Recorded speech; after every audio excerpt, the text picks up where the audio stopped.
میرا نام فاطمہ ہے۔ 3 دن پہلے میری شادی میرے گھر والوں کی مرضی سے میرے ماموں کے بیٹے عمیر سے ہوئی تھی۔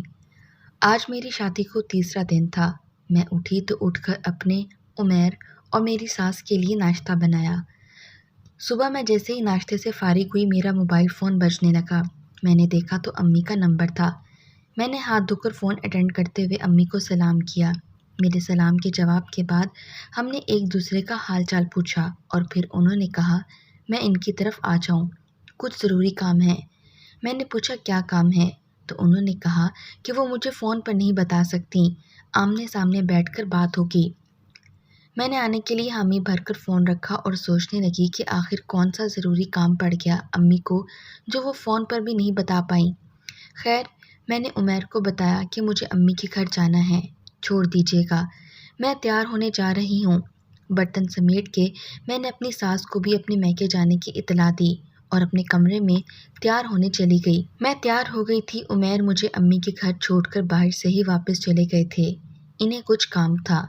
شام کو پک کرنے کا کہہ کے میں انہیں خداحافظ کہہ کر اندر چلی گئی جہاں امی میرا انتظار کر رہی تھیں۔ ان سے مل کر میں بھابھی کے کمرے میں چلی گئی، ان کا حال چال پوچھا، بچوں کو پیار کیا۔ پھر تھوڑی دیر بعد میں امی کے ساتھ بیٹھ گئی اور کچھ باتوں کے بعد میں ان سے پوچھے بنا نہ رہ پائی کہ آخر ان کو مجھ سے کیا کام تھا۔ ایسی کون سی بات تھی جو وہ فون پر نہیں بتا سکتی تھیں؟ فطری تجسس کے باعث میں مزید انتظار نہ کر سکی اور ان سے پوچھ لیا کہ امی، آپ کو مجھ سے ایسا کیا کام تھا جو آپ مجھے فون پر نہیں بتا سکتی تھیں؟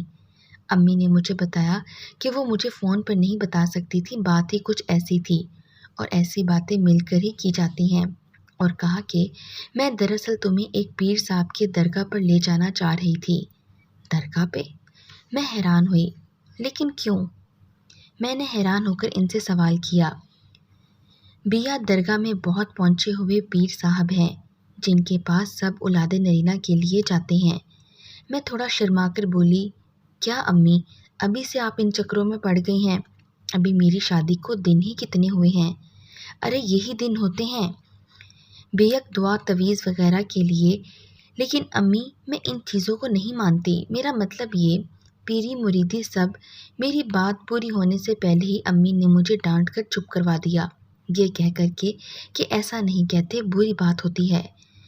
بی بی ان کے تویز میں اثر نہیں ہوتا تو کیوں لوگ جوک در جوک ان کے آستانے پر جاتے اور کیوں اتنے پیسے لٹاتے؟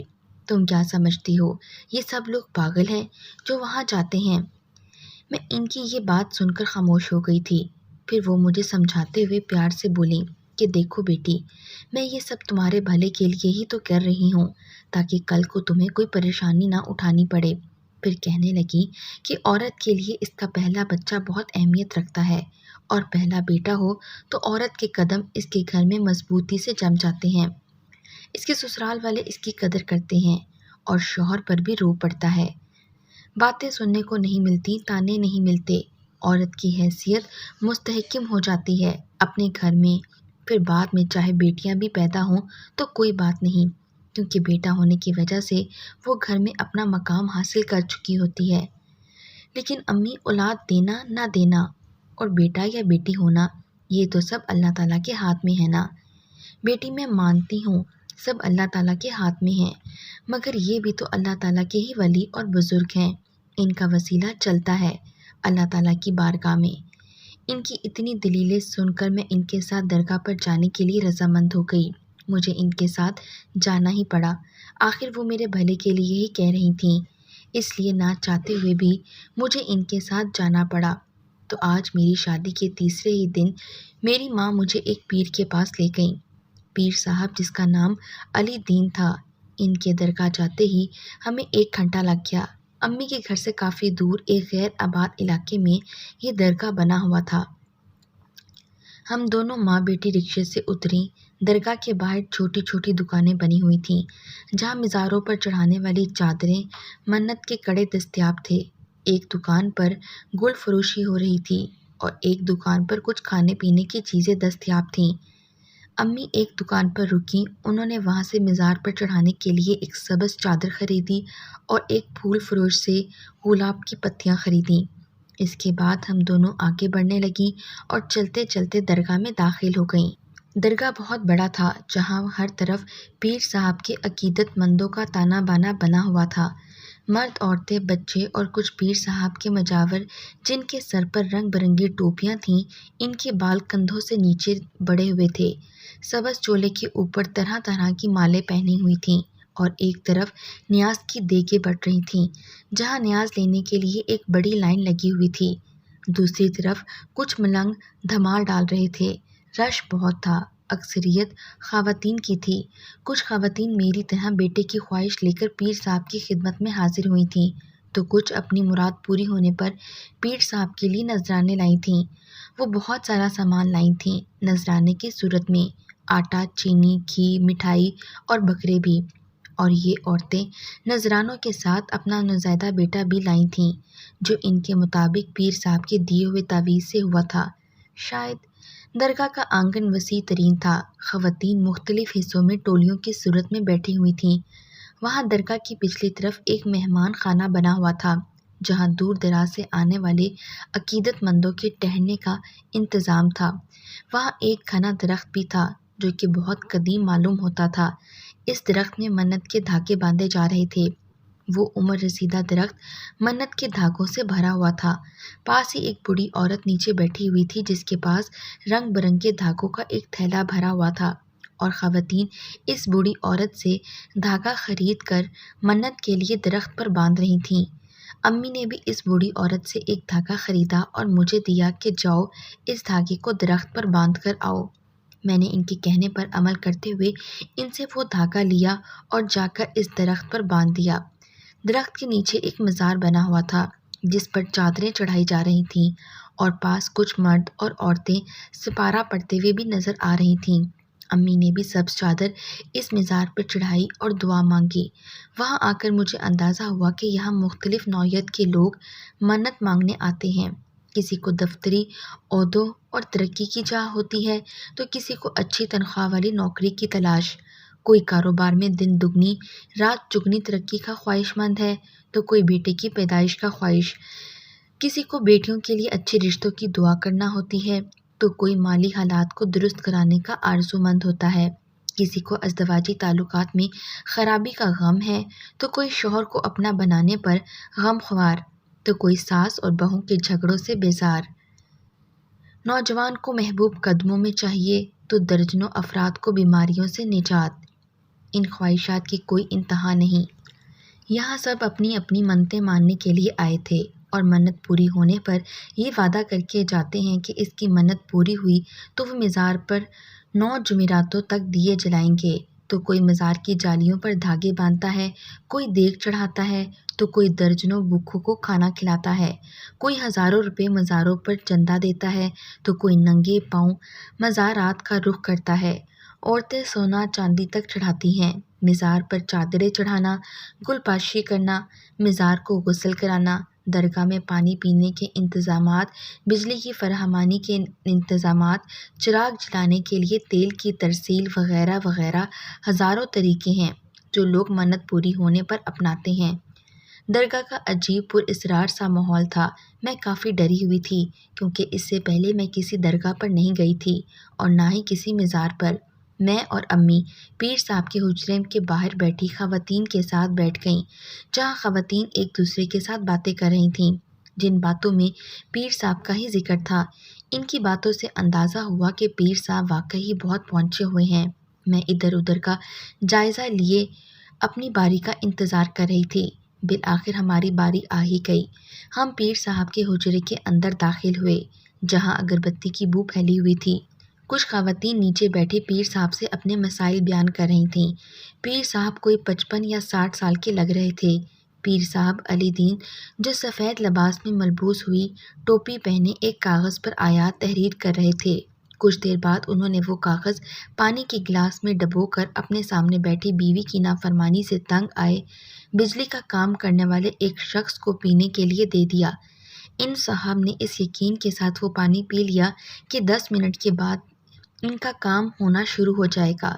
باہر ایک خاتون کہہ رہی تھی کہ پیر صاحب کا دعویٰ ہے کہ انہوں نے آگ سے بنی 18,000 شیطانی قوتوں سے لڑ کر خاص طاقتیں حاصل کی ہیں۔ پیر صاحب ایک تخت نما چارپائی پر برجمان تھے۔ ان کے بائیں جانب ایک فقیر کھڑا تھا جو ان کے اشارے پر کام کر رہا تھا۔ پیر صاحب کے تخت پر ایک ڈبہ پڑا ہوا تھا جس میں سے کچھ نکال کر آنے والی خواتین کو دیتے جا رہے تھے۔ میں اور امی اب ان کے سامنے بیٹھ چکی تھیں۔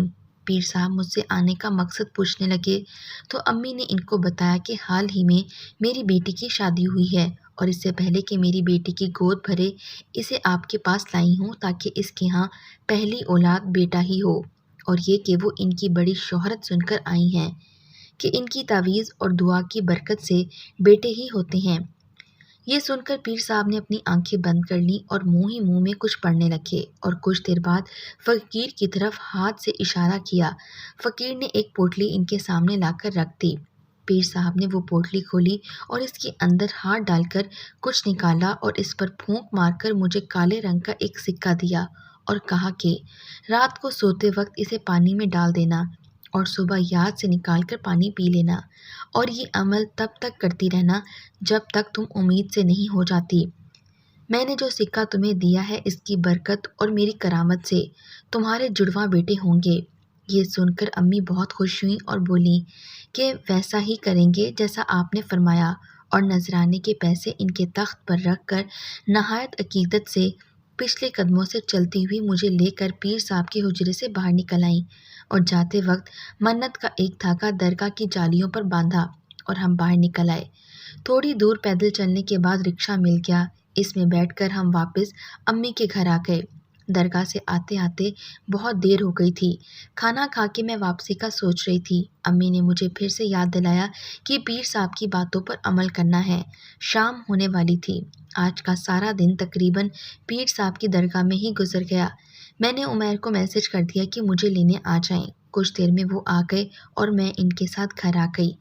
سارا راستہ یہی سوچتے ہوئے آئی کہ یہ کیسے ممکن ہے کہ اس کے سکے سے بیٹا ہی پیدا ہوگا۔